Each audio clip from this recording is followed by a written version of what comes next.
सबसे बड़ी बीमारी गरीबी होती है।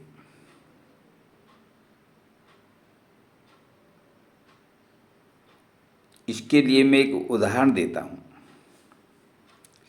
इंग्लैंड में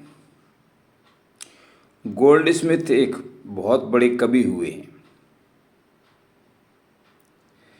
वह कवि के अलावा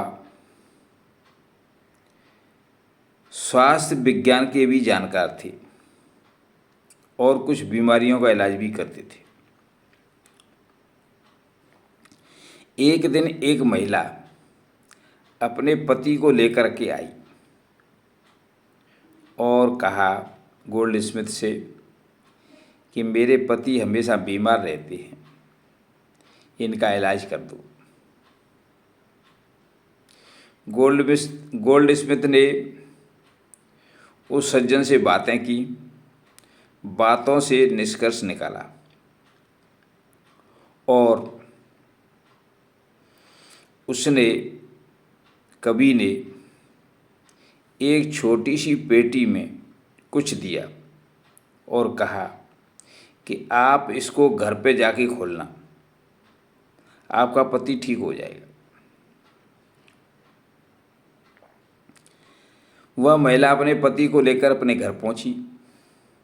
घर जा कर के उस पेटी को खोला तो उसमें कुछ सोने की गिन्नियाँ रखी हुई थी।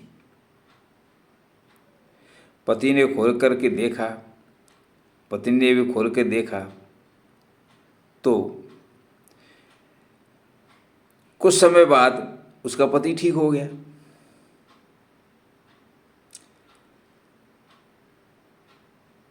अब इस उदाहरण से सिद्ध होता है कि पति को गरीबी की बीमारी थी, दरिद्रता की बीमारी थी। पति को दरिद्रता के कारण चिंता रहती थी जीवन यापन की, कुछ घरेलू खर्चों की चिंता के मारे वो बीमार रहता था।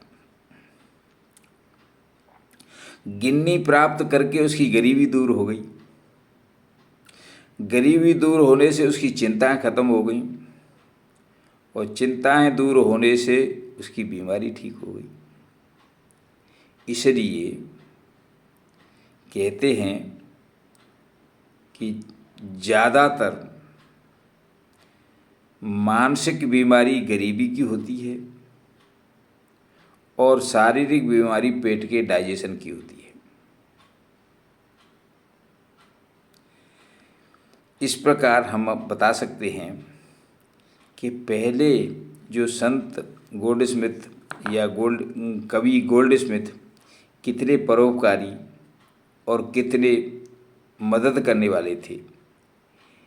मैं आपको इससे दो चीज़ें सिद्ध करता हूँ कि अच्छे आदमी कुछ लोगों की बीमारी ठीक करने के लिए आर्थिक मदद करते रहते हैं, वो भी चिकित्सक हैं, और कुछ आदमी दवा दे करके उनके शरीर के बीमारी को ठीक करते हैं, वो भी चिकित्सक हैं।